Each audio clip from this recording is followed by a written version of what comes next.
Ta parole est une lampe à mes pieds, une lumière sur mon sentier. Psaume 119, verset 105. La méditation.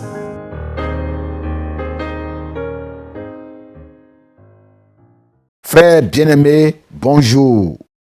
J'ai le plaisir de t'annoncer que Jésus, ton Seigneur, ne t'appelle plus serviteur, mais tu es son ami, car un serviteur n'est pas dans le secret de son maître. Il te donne le privilège de connaître tous les secrets de son royaume. Ces secrets sont contenus dans sa parole que tu vas méditer ce matin dans le livre d'Amos, au chapitre 7, versets 1 à 17. Nous prions avant de lire la précieuse parole de Dieu. Nous te bénissons, Père, parce que nous sommes tes amis. Tu ne nous caches rien et tu nous as révélé toute ta pensée. Tu nous as donné tout ce qui peut contribuer à notre piété, à notre foi chrétienne, à notre communion avec toi. Tu nous as rien caché, Seigneur. C'est pour ça que ce matin, nous te bénissons pour tous tes bienfaits. Nous te bénissons pour la relation particulière qu'il y a entre nous et toi, entre nous et Dieu. Tu l'as fait pour nous. Tu es mort sur la croix du Calvaire pour nous réconcilier avec le Père. Tu nous as donné la vie éternelle. Fais-nous du bien ce matin en lisant ta parole. Éclaire-nous dans ta parole. Montre-nous le chemin. Montre-nous comment nous devons nous comporter. Nous devons marcher dans tes voies. Au nom de Jésus. Amen. Nous lisons la parole de Dieu dans Amos, dans l'Ancien Testament, le chapitre 7, le verset 1 au verset 17. Or, voici ce que me fit voir le Seigneur, l'Éternel. Il y avait un essaim de criquets au temps où le regain commençait à pousser. C'était après la coupe que l'on fait pour le roi.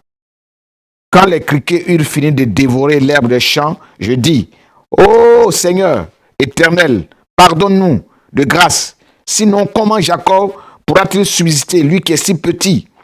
Éternel y renonça. « Cela ne sera pas, dit l'Éternel. » Puis voici ce que me fit voir le Seigneur. L'Éternel, le Seigneur, l'Éternel fit appel au feu pour exercer un jugement, pour qu'il fasse tarir les nappes souterraines et qu'il consume le pays. Je dis, ô Seigneur, Éternel, arrête, je t'en prie. Sinon, comment Jacob pourra-t-il susciter, lui qui est si petit? Et l'Éternel y renonça. Cela non plus n'aura pas lieu. Le Seigneur, l'Éternel le déclare. Puis, voici ce qu'il me fit voir. Le Seigneur se tenait sur un mur en étain et tenait de l'étain dans sa main. Il me dit, que vois-tu, Amos? Et je dis, de l'étain. Le Seigneur me dit, je vais mettre l'étain au milieu d'Israël, mon peuple. Et désormais, je ne lui pardonnerai plus. Les hauts lieux d'Isaac seront détruits. Les sanctuaires d'Israël seront rasés. J'interviendrai avec l'épée contre la dynastie du roi Jéroboam. Alors, Amatsia, près de Bethel, envoya un message à Jéroboam, roi d'Israël, pour lui dire, Amos conspire contre toi dans le royaume d'Israël, et le pays ne saurait tolérer plus longtemps tous ses discours. Voici en effet ce que déclare Amos. Jéroboam mourra par l'épée, et Israël sera déporté loin de sa patrie. Puis Amatsia dit à Amos, va-t'en, prophète, enfuis-toi au pays de Juda. Là-bas, tu pourras gagner ton pain en prophétisant. Verset 13. Mais ne recommence pas à prophétiser à Bethel, car c'est un sanctuaire du roi, c'est un temple du royaume. Amos répondit à Amatsia, je ne suis pas un prophète de métier, et je ne fais pas partie d'une confrérie de prophètes. Je gagne ma vie en gardant des bœufs et en incisant les fruits des sycomores. Mais l'Éternel m'a pris de derrière le troupeau et il m'a dit, va prophétiser à Israël, mon peuple. Maintenant, écoute ce que te dit l'Éternel. Tu me dis de ne plus prophétiser contre Israël et de ne plus parler contre les descendants d'Isaac. C'est pourquoi l'Éternel te dit ceci, ta femme se prostituera en pleine ville. Tes fils, tes filles tomberont par l'épée. Tes champs seront partagés au cordeau. Toi-même, tu mourras sur une terre impure. La population d'Israël va être déportée bien loin de son pays. Amen. Bien-aimés, la première question qui va nous permettre de réfléchir sur notre texte est la question numéro 2. Est-ce que ce passage m'apprend quelque chose sur Dieu, sur Jésus-Christ, sur le Saint-Esprit? Sur Dieu, nous constatons dans ce texte que Dieu ne fait rien sans avoir révélé cela à ses enfants. Il informe Amos de ses intentions, de ses plans, de ses projets. Les versets 1, 4 et 7 nous montrent que Dieu parle à son peuple par des visions. Aujourd'hui, il nous parle par sa parole. Job 33, 14 à 17. Et pourtant, Dieu nous parle tantôt d'une manière et puis tantôt d'une autre. Mais l'on n'y prend point garde. Il parle par des songes, par des visions nocturnes. Il se révèle à l'oreille des hommes en scellant les instructions dont il les avertit, afin d'écarter l'homme de ses agissements, de le préserver de l'orgueil. Joël 3, verset 21, la Bible dit qu'après cela, Dieu dit, je déverserai mon esprit sur tout être humain. Vos fils et vos filles prophétiseront. Vos vieillards auront des rêves et vos jeunes gens auront des visions. Dans ces versets, Dieu se sert d'images familières pour parler à son peuple. Il utilise les sauterelles pour parler à son peuple. Il utilise le feu pour parler à son peuple. Il utilise le niveau pour parler à son peuple. Au verset 2, 4, 9 et 17, Dieu met en évidence les conséquences du péché de son peuple, les effets du jugement de Dieu.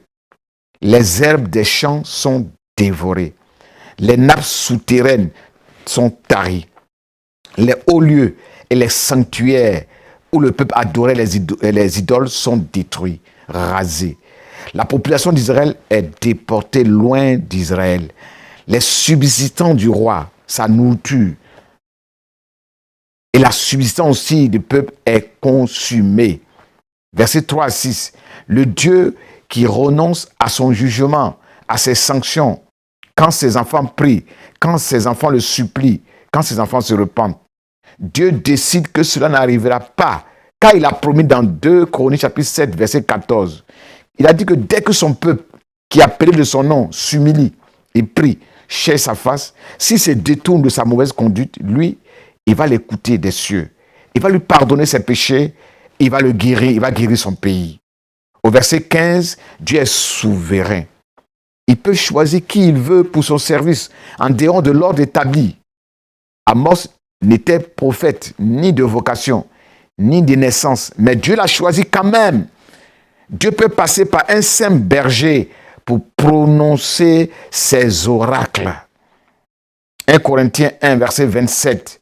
Dieu a toujours choisi les choses faibles de ce monde, les choses viles de ce monde, les choses folles de ce monde, pour confondre les sages, pour confondre les puissants, afin que personne ne se glorifie devant Dieu. La question numéro 3 nous permettra de dégager de ce texte les exemples à suivre et à ne pas suivre. Exemple à suivre. Au verset 14, le prophète Amos, comme les disciples de Jésus, ont tout laissé.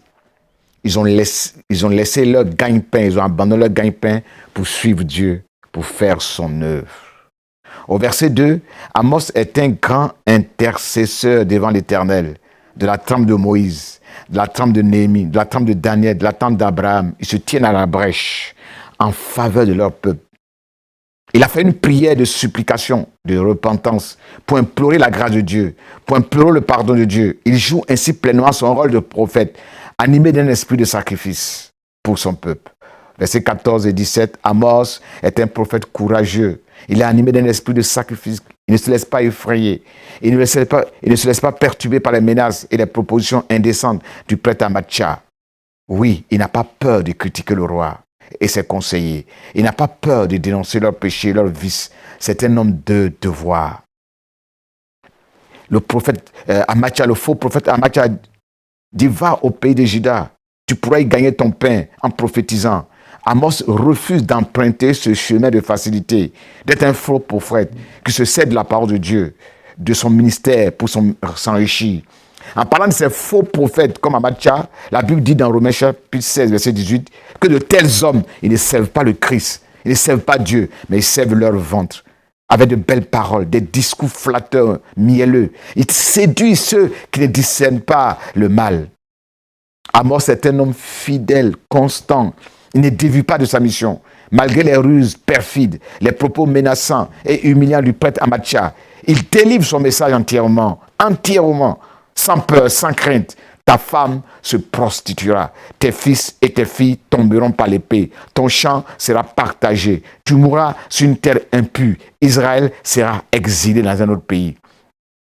Il a su recadrer le faux prophète Amatsia.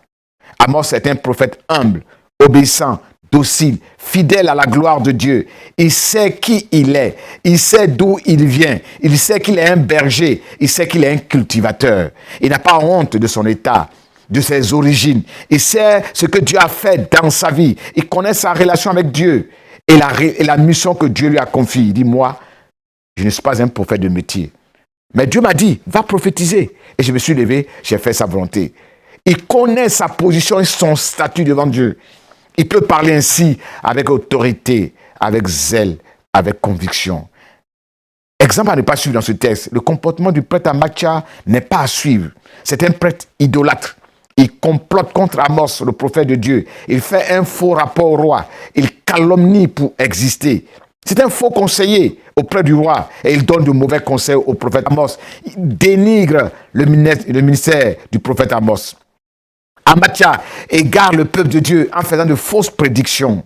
La conduite du roi Jéroboam n'est pas à suivre dans ce texte. Il a choisi comme conseiller un menteur, un comploteur, un flatteur, un adepte du culte de la personnalité qui est plus préoccupé par la préservation de son poste que du message de vérité que Dieu lui a demandé de délivrer pour le peuple.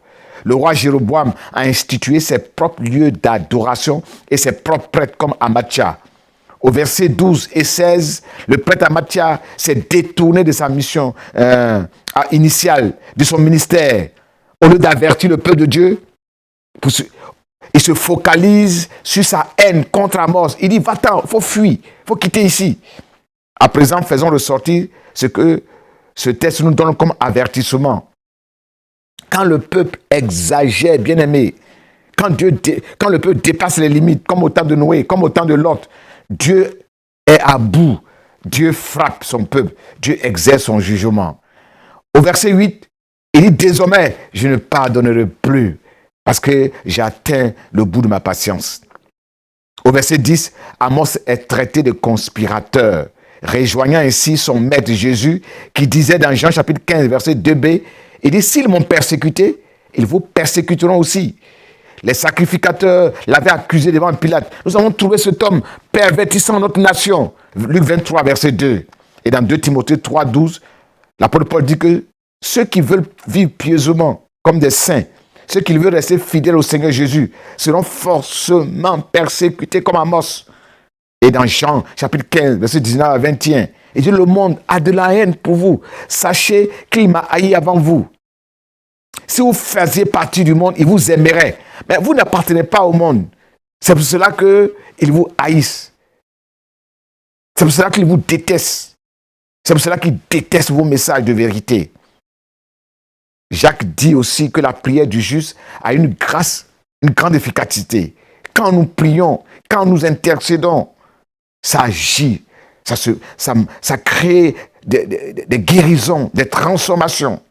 Au verset 7 à 8, on nous parle d'un niveau qui permet de vérifier qu'un mur en construction est droit et ne va pas s'écrouler. Dieu nous avertit que pour être droit, pour ne pas s'écrouler, nous avons besoin de nous aligner sur lui. Nous avons besoin d'éviter le péché et nous aligner avec la parole de Dieu qui est la mesure, la norme de Dieu. Au verset 9 à 10, Dieu détruira un jour les hauts lieux, les sanctuaires qui lui font concurrence, où le diable est célébré, où les rois de la terre sont adorés. Tous ceux qui ne travaillent pas sous les ordres de Dieu seront un jour anéantis comme Amatsia. Eux, leurs descendants, eux et leurs biens connaîtront un triste sort. Au verset 10, Amatsia était un prêtre de Béthel, attaché à une autorité, à un lieu. Il n'était pas prêtre de l'Éternel comme Amos, faisant attention à ne pas devenir des serviteurs d'un homme, des serviteurs d'un lieu, des serviteurs d'une église, des serviteurs d'une doctrine, mais demeurons des serviteurs du Dieu Tout-Puissant, de Jésus-Christ, son Fils, et des serviteurs de la seule vérité que nous avons reçue en Jésus-Christ. Les menaces des hommes ne peuvent jamais annuler les décisions et les décrets de jugement de Dieu. Au verset 22, Amatsia demande à mort de fuir son territoire. Le chrétien doit prendre conscience que certains territoires sont dominés par des forces démoniaques, par des puissances ténébreuses. Et quand nous y allons, l'ennemi est déchaîné contre nous pour nous chasser de là. Quand l'homme de Dieu se détourne de sa mission pour se préoccuper de ses propres intérêts, la colère de Dieu peut s'abattre sur lui s'il ne se repent pas. Bien-aimés, enfin, nous allons transformer cette méditation en demande, en requête, en sujet de louange et d'adoration, en sujet de repentance et d'intercession. Prions. Notre Dieu et notre Père, nous te bénissons parce que tu as fait de nous des intercesseurs, afin de nous lever pour prier pour le peuple, afin que la colère de Dieu ne s'abatte pas sur le peuple. Donne de nous tenir la brèche comme Abraham. Donne de nous tenir la brèche comme Néhémie. De nous tenir la brèche comme Daniel, pour intercéder comme Lot, afin que ta colère ne s'abatte pas sur le peuple de Dieu, sur la nation. Si nous nous repentons, si nous crions vers toi, tu ouvres les écluses des cieux pour faire du bien à ton peuple, pour guérir ton peuple, Seigneur. Donne-nous, Seigneur, de ne pas, notre Dieu, abandonner la mission que tu nous as confiée à cause des intérêts, de nos propres intérêts, à cause des richesses de ce monde. Donne-nous de ne pas abandonner la mission à cause des menaces des faux prophètes. Donne-nous de nous en tenir au message que tu nous as donné, de prêcher cet évangile, la bonne nouvelle de Jésus, d'aller jusqu'au bout sans être effrayé par les messages menaçants des hommes de ce monde. Béni soit ton nom, Seigneur, de ce que tu nous donnes, Seigneur, de demeurer fidèle à ce que nous avons reçu, de demeurer fidèle à ta parole, notre Dieu. Oui, nous ne t'en rien, mais tu nous as choisis comme Amos pour que nous allions et que nous parlions de toi. Donne-nous de ne pas abandonner cette mission. Merci infiniment. Merci pour ta grâce. Merci de nous donner d'être des serviteurs du Dieu vivant, des serviteurs du royaume des cieux, des serviteurs de Jésus-Christ et non des serviteurs d'un homme, d'un lieu, d'une église. Béni soit ton nom et que toute la gloire te revienne au nom de Jésus. Amen.